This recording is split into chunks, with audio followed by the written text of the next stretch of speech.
you, Mr. President. Thank you very much. You know this gentleman, one of the truly great legends of our time, my book. Before we begin, I'd like to say a few words about the shooting at Fort Stewart in Georgia. As you know, 5 people were seriously wounded and 2 very, very seriously hurt around 11 o'clock this morning. The shooter is now in custody, and the Army Criminal Investigation Division is on site to ensure that the perpetrator of this atrocity, which is exactly what it is, will be prosecuted to the fullest extent of the law. The entire nation is praying for the victims and their families, and hopefully they'll fully recover, and we can put this chapter behind, but we're not going to forget what happened. We're going to take very good care of this person that did this, horrible person. This afternoon, we're pleased to welcome to the White House one of the great and most esteemed business leaders and geniuses and innovators anywhere in the world, Apple CEO Tim Cook. It's an amazing job.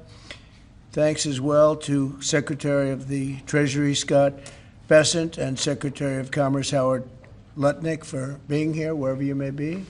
Oh, there you are. Hello, fellas. I missed you. Today, Apple is announcing that it will invest $600 billion, that's with a B, in the United States over the next 4 years. That's $100 billion more than they were originally going to invest.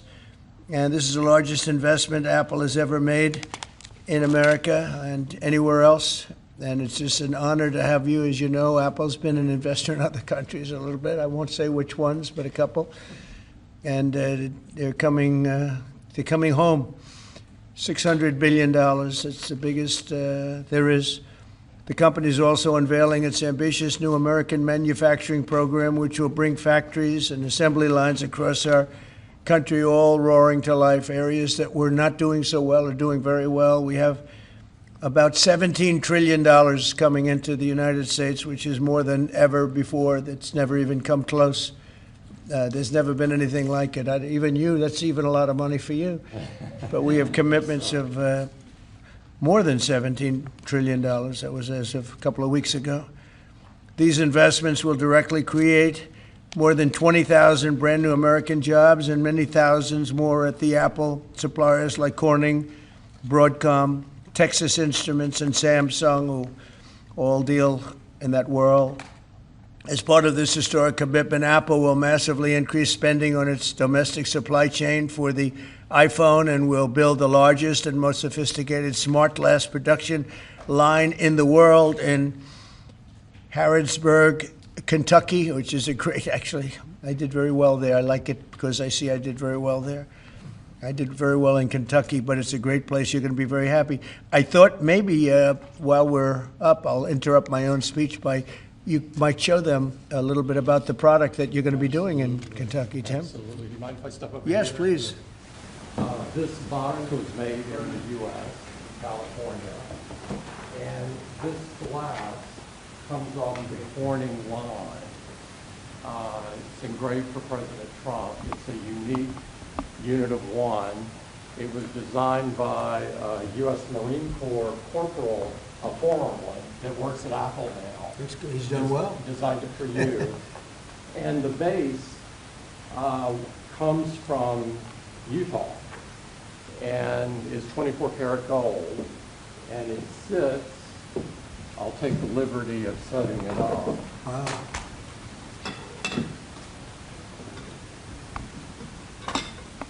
Well, let's see. There we go. Congratulations, Thank you Mr. very much. President. It's Thank you so fantastic. much. Great people of Kentucky. You're going to find it a great place to do business, too. It's fantastic. Isn't that nice? We're doing these things now in the United States instead of other countries, faraway countries. This is a significant step toward the ultimate goal of ensuring that iPhones sold in the United States of America also are made in America. With the mass infusion of capital it's announcing today, Apple will also build a 250,000 square foot server manufacturing facility in Houston and invest billions of dollars to construct data centers across the country, from North Carolina, to Iowa to Oregon. That's big stuff. Apple will also open state-of-the-art manufacturing economy. It's going to be a manufacturing academy in Detroit, and that's a great place to do. Well, you know, big things are happening in Michigan and Detroit. They're coming in because of what we've done with the, I call it the Great Big Beautiful Bill. I added one word, great. But we have probably the biggest, most comprehensive piece of legislation ever passed. It's going to mean unbelievable numbers of jobs, and no jobs on, think of this, whether it's tips or overtime or Social Security, no tax. So no tax on tips, no tax on Social Security, no tax on overtime. And there's just a small bit of it. For Apple and others businesses, we're talking about the deductions and all of the things. And actually for people that go out and buy a car, first time it's ever been done, we talk about deductions for companies, but they're going to be able to deduct interest when they borrow money to buy a car if it's made in America. It has to be made in America. So it is amazing. And one of the reasons I think I can say that Apple's coming here is the legislation we just passed with this kind of investment. Apple will also open other facilities, rare earth magnets from Texas, and build, oh, I love that you're doing this. I love that. I love that. And build a brand new rare earth recycling line in Mountain Pass, California. I know that area. That's where they have a lot of truly rare earth. That's fantastic. I love that. And Apple will help develop and manufacture semiconductors and semiconductor equipment in Texas, Utah, Arizona, and New York. For years, Americans have watched as many of our leading tech giants built their factories overseas and exported American jobs abroad. But under the Trump administration, we're doing everything possible to make this the best place on earth to build a factory or grow businesses. I'm allowing them to build electric producing plants with their factory, because otherwise they'd have to hook into the grid. And I think it's one of the biggest things we've done, where you can build, Tim, your own electricity. You become your own electric manufacturer, and that goes along with the plant. So you become a utility. So congratulations, now you're in the utility. I hope they don't value your company based on utility, but that's okay. You're going to be making your own electricity, and as you probably know, for much of this and many of the things that we're doing, especially the AI, they would need actually double the electricity that the country now produces for everything. So it's massive electric, and they're going to be able to make their own, and they're getting very fast approvals. Lee Zeldin is doing a fantastic job, including with a 100% expensing on the one big, beautiful bill. In return, we're asking our businesses to invest in America, and they're coming in at levels that we've never seen before. So I don't know when it shows up, but there are a lot of factories and a lot of plants that are either under construction or soon will be starting construction. So can't tell you exactly when, but I want to be around in about a year from now and 2 years from now, because we're going to see an explosion, I think, like this country has never seen before. Never. Today's announcement is one of the largest commitments in what has become among the greatest investment booms in our nation's history, and we've got the hottest country anywhere in the world. You know, I told you the story that, and Tim, I'll tell you, but I went to the Middle East, and I was with Qatar, I was with UAE, and the King of Saudi Arabia, all great leaders. And then I went to NATO and saw many great leaders, and we just finished that about 4 weeks ago. Everyone, virtually everyone, said, in effect, that we were a dead country 1 year ago. America, this was a dead country. We were dying, we were dead. And now you've got the hottest country anywhere in the world. This would have never happened except for certain people. Thank you very much. I appreciate it. NVIDIA is investing $500 billion to go along with Apple's $600 billion. $600 billion. Micron, great company, is investing $200 billion. IBM is investing more than $150 billion. SoftBank is investing substantially more than $100 billion. TSMC is investing $200 billion. Johnson & Johnson, $55 billion. Merck, Stellantis and General Motors are putting many, many billions in. They haven't determined the final number. And many other countries are investing tens of billions of dollars that I'm not going to give you the whole list because the list is too long to read. But it's hundreds of billions and even trillions. I mean, it's trillions of dollars that's being invested right now. Last week, it was announced that our economy grew at 3% in the second quarter, and consumer confidence is surging. Blue-collar wages are rising rapidly. Costs are way down. You know, I listen to these horrendous frauds on CNN and various other fake news networks, and they say costs are up. No, costs are down. Gasoline is down. It's going to soon, I believe, be less than $2 a gallon. It's around $2.40 right now, many places, other than California where they tax you out of business, but and a couple of others. But gasoline is way down. The price of groceries are down. How about eggs? When I first came here, my first week, the press hit me very hard on eggs. Eggs had quadrupled or something. I said, I didn't know about it. Give me a chance. I've just been here for 4 days. Well, eggs are down. Everything's down. Price is down. The only thing that's up is stock prices. That's really up, and that's through the roof. The stock market has been hitting all-time records, all-time high. Last week, it was announced that our economy grew at levels that we haven't seen in a long time, but the real levels of growth are going to be judged in a year from now when you start seeing some of these incredible plants, because we have car plants opening. They're coming in from Canada, from Mexico, and from all over the world. And they're coming in because they like the way the election worked out, but they also like the fact that they don't want to pay tariffs. And the tariffs, I think, we're taking in hundreds of billions of dollars in tariffs.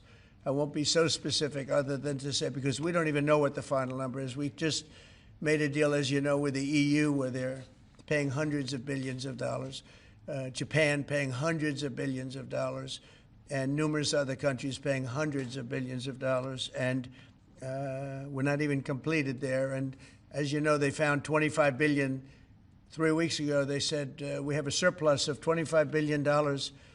And they said, where did this come from? I said, check the tariffs. And they checked. They said, you're right, that's where it came from. And we've really just started. This is just in its infancy. So we have a great country. We have a country that is going to be very rich. It's a country that we're very proud of, but it's going to be very rich. And it's companies like Apple, they're coming home. They're all coming home. And we want them to come home. They have to come home. We're going to treat them really well. We're going to be putting a very large tariff on chips and semiconductors. But the good news for companies like Apple is if you're building in the United States or have committed to build, without question committed to build in the United States, there will be no charge.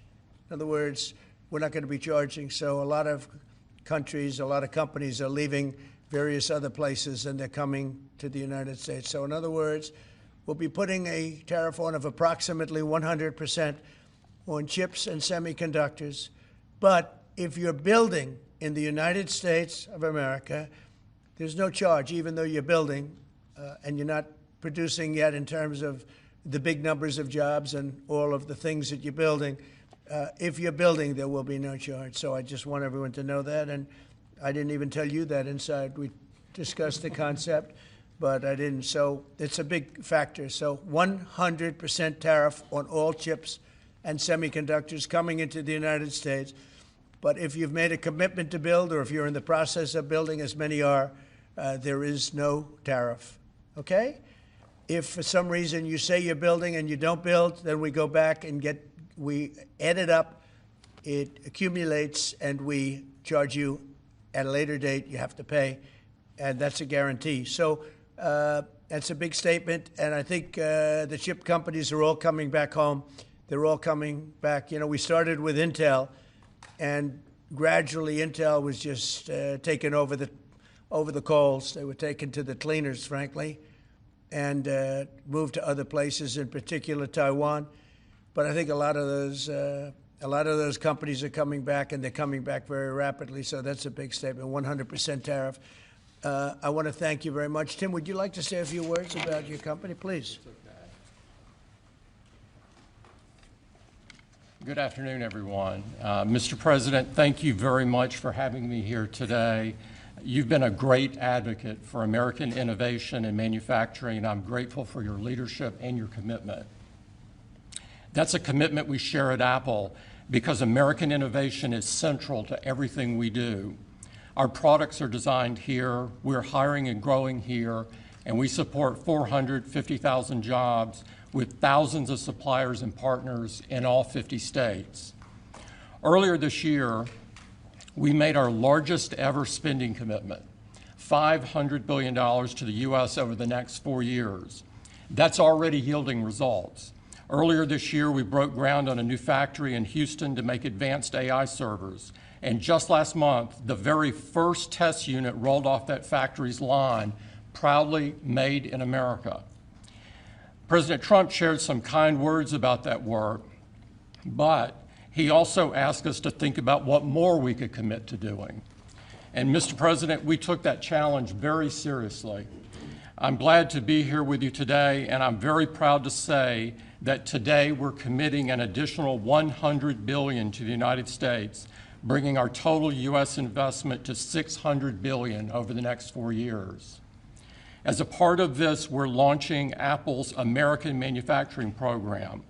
It will spur even more production right here in America for critical components used in Apple products all around the world. And we're thrilled to announce that we've already signed new agreements with 10 companies across America to do just that.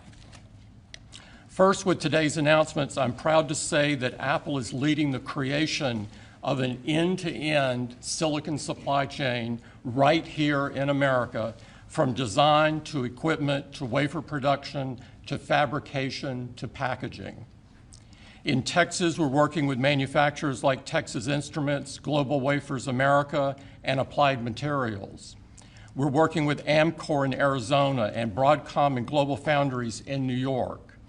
Thanks to President Trump's vision, and with his help in his first term, we also led the way to bring TSMC to Arizona by committing to be their first and largest customer.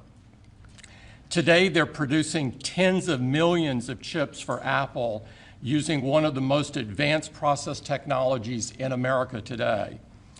We're going to keep working with our suppliers to move even more of this incredibly advanced work to America. And this year alone, American manufacturers are on track to make 19 billion chips for Apple in 24 factories across 12 different states. Second, we're committed to buying American-made advanced rare earth magnets developed by MP Materials, which will become part of Apple's devices shipped around the world. MP is the only fully integrated rare earth producer in the United States, and with this partnership, they'll be significantly expanding their flagship facility in Fort Worth, Texas. We're also thrilled to work together on a cutting-edge rare earth recycling line in Mountain Pass, California. And third, in Kentucky, we've worked with our partners at Corning to build the world's largest and most advanced smartphone glass production line. And I'm pleased to announce that very soon, this is for the first time ever, every single new iPhone and every single new Apple Watch sold anywhere in the world will contain cover glass made in Kentucky. In addition to the American Manufacturing Program, we're also significantly growing our investments in AI, including expanding data center capacity in North Carolina, in Nevada, in Iowa, in Arizona, and Oregon. So we're going to keep making investments right here in America. We're going to keep hiring in America. And we're going to keep building technologies at the heart of our products right here in America. Because we're a proud American company, and we believe deeply in the promise of this great nation. Thank you all, and thank you, President Trump, for putting American innovation and American jobs front and center. Thank you, sir. Great honor. Thank you. Thank you very much. Thank you. Appreciate it. What a job he's done. What a job. Incredible.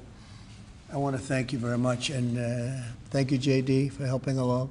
Good job. Really good job.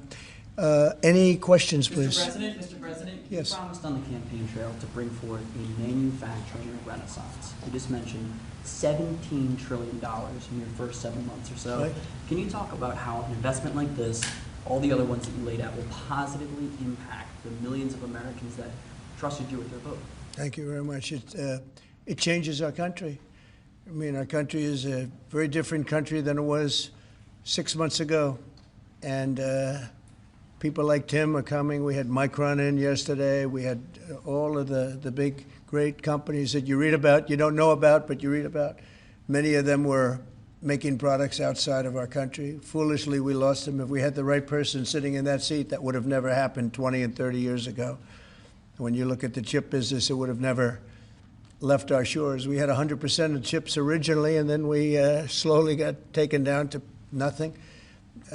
We have the biggest chip companies, to both of them, but we have the biggest in the world coming in. They're going to Arizona and beyond. And we're going to have, in a short period of time, we'll be up to almost 50% of the chips from starting in nothing. And that's something. But we have the greatest companies in the world coming into our country. And that means jobs, and it means wealth. And wealth means security for our people. Okay? Brian? Yes, sir. Congratulations on this investment, President Trump and Thank you. Great example of putting America first. What does the labor force look like to fill these jobs that you have? Do we have enough skilled American workers to fill these? Well, we do have a lot of workers, and we have a lot of workers that hadn't been looking for work because they were disincentivized, frankly.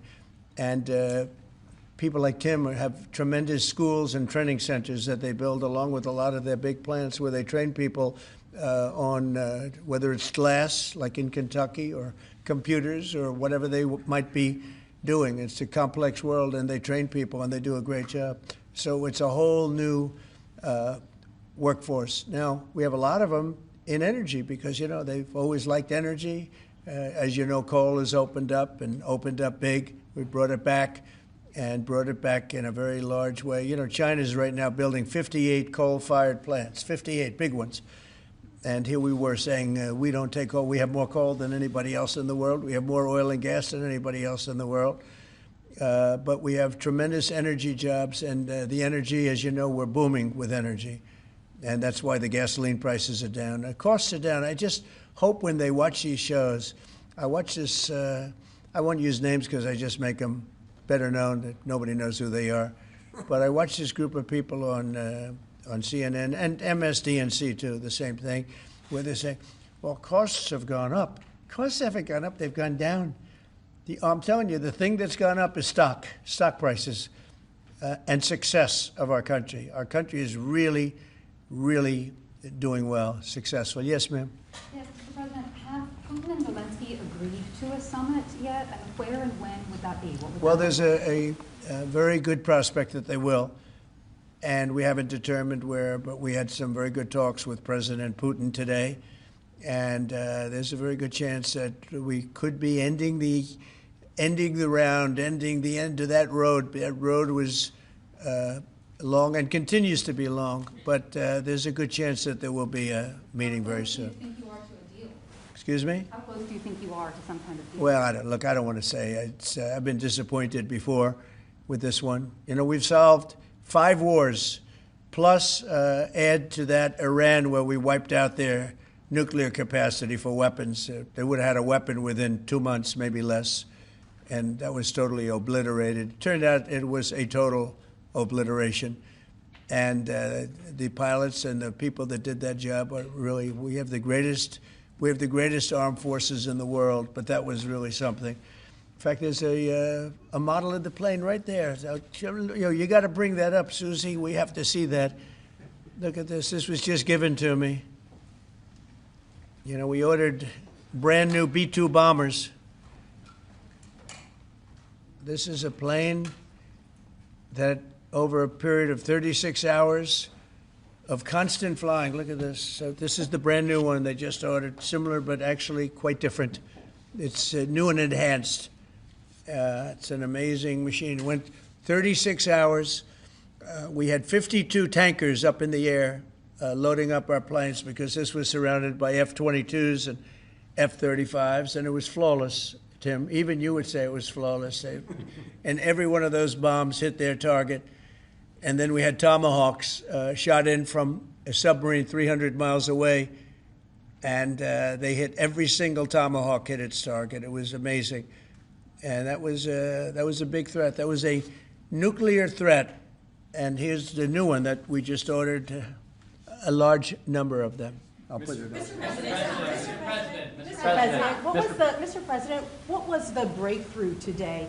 Did Vladimir Putin make some kind of concession that he hasn't been willing to make before? I don't call it a breakthrough. I mean, we've been working on this a long time. There are thousands of young people dying, mostly soldiers, but also, missiles being hit into Kiev and other places. But in terms of soldiers, I think Russia's lost over 20,000 since the beginning of the year. 20,000. And I guess the estimate for Ukraine is about 9,000. It's a terrible situation. We want to get it stopped. We don't have American soldiers there, but I feel I have an obligation to get it stopped. This was not my war. This war would have never started, not even a chance. And it didn't start for 4 years. It went 4 years and it didn't start. But this is Biden's war. This was on his watch. And, it's funny, we had no land was taken from Trump. It was taken from Bush. It was taken from Biden. The whole thing they would take from Biden if it weren't for us. But it was taken by Obama. Take a look at what was taken with all of the land that was taken. Nothing was taken by Russia from us. Not 1 ounce of land was taken. I'm here to get the thing over with. It would have never started if I were president. And we're here to get it stopped and get the death stopped. Yeah, please. Mr. President, in the past, you said you would know if Putin was hacking you along. What gives you any confidence that he is or isn't doing that this time around? Can't answer the question yet. I'll tell you in a matter of weeks, maybe less. But we've made a lot of progress. And as you know, we put a 50% tariff on India on oil. They're the second largest. They're very close to China in terms of the purchase of oil from Russia. But so I don't know if that had anything to do with it. But we've had very productive talks today. Yes, ma'am? President Trump, on federalizing DC, are you considering taking over the DC police? Is that an option on the table? We're considering it, yeah, because the crime is ridiculous. I could show you a chart comparing DC to other locations, and you're not going to want to see what it looks like. It was just up on television, actually. They were showing it. Now, we want to have a great, safe capital.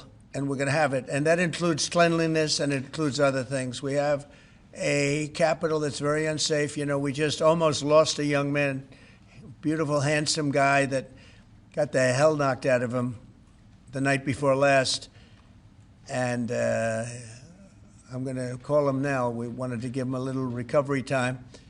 We just put a call into him. They're calling back in a little while. But he went through a bad situation, to put it mildly, and there's too much of it. We're gonna do something about it. So whether you call it federalized or what, and that also includes the graffiti that you see, the papers all over the place, the roads that are in bad shape, the medians that are falling down, the median in between roads that's falling down. We're going to beautify the city. We're going to make it beautiful. And what a shame. The rate of crime, the rate of muggings, killings, and everything else, we're not going to let it.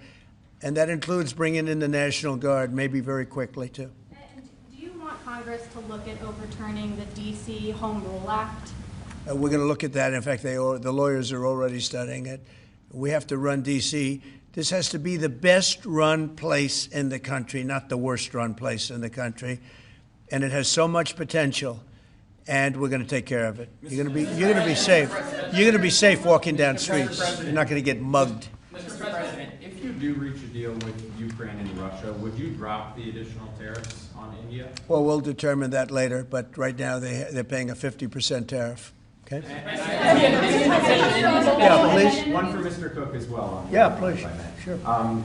The president wants a made-in-the-USA iPhone. What are the chances that you can actually make that happen? Well, if you look at the bulk of it, we're doing a lot of the semiconductors here. We're doing the glass here. We're doing the Face ID module here. And so there's a ton of it. And we're doing these for products sold elsewhere in the world. And so there's a lot of content in there from the United States. But what about the whole thing? We're very proud of it. Can you make the whole thing is here? just the final assembly that you're focused on. And that will be elsewhere for a while. He makes many of the components here, and we've been talking about it, and the whole thing is set up at other places, and it's been there for a long time. So in terms of the cost and all, but I think we may incentivize him enough that one day he'll be bringing that. But he brings most of the stuff. Look, he's not making this kind of an investment anywhere in the world, not even close. He's coming back. I mean, Apple's coming back to America. Thank you. Mr. President, Indian officials Let me go, please. Indian officials have said that there are other countries that are buying Russian oil. It's okay. Like China, for instance, It's buys okay. more. Yeah. Why are you singling India out for these additional sanctions? It's only been 8 hours.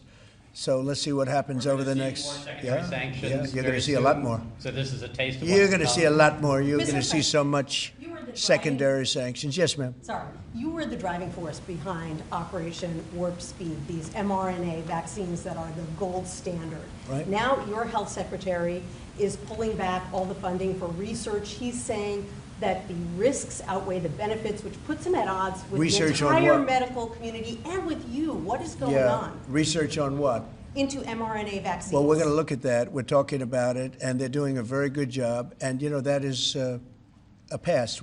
Operation Warp Speed was, whether you're Republican or Democrat, considered one of the most incredible things ever done in this country.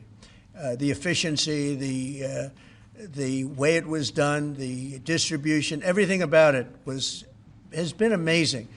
But, you know, that was now a long time ago, and we're on to other things. But we are speaking about it. We have meetings about it tomorrow at 12 o'clock, and we'll determine. We're looking for other answers to other problems, to other sicknesses and diseases, and I think we're doing really well. Yes, ma'am, please. Thank you, Mr. President. You said many times that you want to stop wars in the Middle East. Now Prime Minister Netanyahu is contemplating reoccupying Gaza entirely. Is he defying you, sir, or are you giving him a green light? Well, we have stopped wars in the Middle East by stopping Iran from having a nuclear weapon, and they're you know, they can say they're going to start all over again, but that's a very dangerous thing for them to do, because we'll be back. As soon as they start, we'll be back. And I think they understand that. They're just words.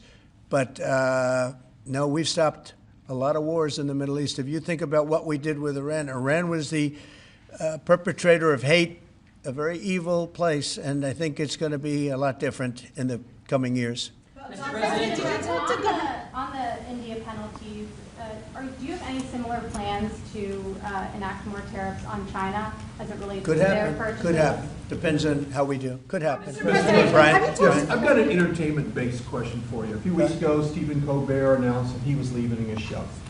Howard Stern announced that him and Sirius XM Radio are parting ways. Do you think the hate Trump business model that's been in the entertainment business is going out of business because it's not popular with the American people? Well, it hasn't worked, and it hasn't worked really for a long time, and I would say pretty much from the beginning. Colbert has no talent. I mean, I could take anybody here. I could go outside on the beautiful streets and pick up a couple of people that do just as well or better. They get higher ratings than he did. He's got no talent. Fallon has no talent. Kimmel has no talent. They're next. They're going to be going. I hear they're going to be going. I don't know, but I would imagine because they get, you know, Colbert has better ratings than Kimmel or Fallon. You know that. Howard Stern, it's a name I haven't heard. I used to do a show. We used to have fun, but I haven't heard that name in a long time. What happened? He got terminated? Yeah, they're going to separate ways because I think what they're offering salary-wise is real low than what he's getting. You know now. when he went down? Whenever you want. You know when he went down? No, before. When he endorsed Hillary Clinton, he lost his audience. People said, give me a break. He went down when he endorsed Hillary Clinton. Mr. President, have you talked to Governor Cuomo? Started interviewing Fed candidates yet? Yeah, And we've are you started the considering interviewing that? process. Scott and I and Howard, a lot of people, JD, we have some great candidates. It's probably down to 3. He doesn't want the job. He said, do you like this job better? Yes, sir. I mean, he was a candidate, but I don't think he'll take it. I really don't think he'd take it, Are there actually. any candidates from Wall Street, Mr. President? Yeah, essentially we're all from Wall Street, aren't we? You know, when you get right down to it. The term Wall Street. Yeah, please. Yep, you made your tax cuts permanent. You mentioned that the tariffs are bringing in a ton of external revenue. You've opened up markets, the EU, Japan, South Korea, many others, to American goods like we've never seen before. How much growth can we expect in the economy now that this model of yours is sort of beginning to really take off? Well, I think the growth is going to be unprecedented. I think we're going to have growth that's unbelievable. Now, remember, we're building and just starting to build a lot of these incredible plants. We talked about the electric facilities that we're building, the generating plants, electric generating plants. Are massive, and they're going to be great. And they're going to sell excess electricity into our grid. So we're going to be having much more electricity than we ever had. And those plants are going to be taken care of individually. I know Tim is building one in one of his big factories, but especially for AI because it needs so much electricity. So I appreciate the question very much. I think the growth is going to be unprecedented. Did you have a phone call with Andrew Cuomo? Did you speak to Andrew Cuomo? I haven't. No, I haven't. Mr. President, have you been briefed on what Ghislaine Maxwell told Todd Blanche? No, I haven't. Have you not. don't know whether I don't came know. up in the I know conversation Todd is or a not? very respected person all over the country, all over the world legally, so I don't know. Mr. President. Yeah, please, go ahead. Will the new Fed governor be temporary? We're probably going to go with a temp and then a permanent, I think. Are the two So the temp is going to be named, I'd say, over the next 2-3 days, and then we're going to go permanent. Are the two Kevins the leading contenders for the permanent spot for the chair? Well, the two Kevins? The two Kevins are absolutely, yeah. They're both very good. Mr. President. The two Kevins, very good. Mr. President, is Vice President Vance hosting a gathering this evening to talk about how to respond to the Epstein situation? Is he working on what? Is he hosting some kind of gathering of top advisors this evening to talk about how to respond to the Epstein situation? I don't know. I could ask you that question. I don't know of it, but I think here's the man right here. I saw it reported today, and it's completely fake news. We're not meeting to talk about the Epstein situation, and I think the reporter who reported it needs to get better sources. Look, the whole thing is a hoax. It's put out by the Democrats because we've had the most successful 6 months in the history of our country, and that's just a way of trying to divert attention to something that's total bullshit. Okay? Yeah, please. A new Gallup poll says that Elon Musk is the most unpopular public figure in the country right now. I'm wondering, do you miss having him around the White House, or is that poll accurate? I don't know if the poll's accurate. I think he's a good person. I think he had a bad moment, really bad moment, but he's a good person. I believe that. President Trump, are you keeping that 10 to 12-day deadline? China facing potential secondary sanctions for Yeah. Russian oil. Them having that tariff or sanction rather, or not, hinges on what going forward? It may happen. I mean, I don't know. I can't tell you yet, but we did it with India. We're doing it probably with a couple of others. One of them could be China. Yes. Are you keeping that 10 to 12-day deadline that you had given Russia after today's talks? Yeah, we're pretty much getting close to it right now, but we're having very serious talks right now about getting out of Ukraine, getting it settled, getting it ended. Should have never started, would have never started. If I were president, it would have never started. I want to thank Tim Cook. He's a great, great man, a visionary, a businessman, just about every quality he can have other than athleticism. I don't know about that. I'm looking at him. I'm not 100% sure about you. You're a good athlete. I'll bet you're pretty good. I think he's good at everything, but I want to thank you very much, Tim. Thank you, sir. Congratulations. Thank you all very much. Thank you.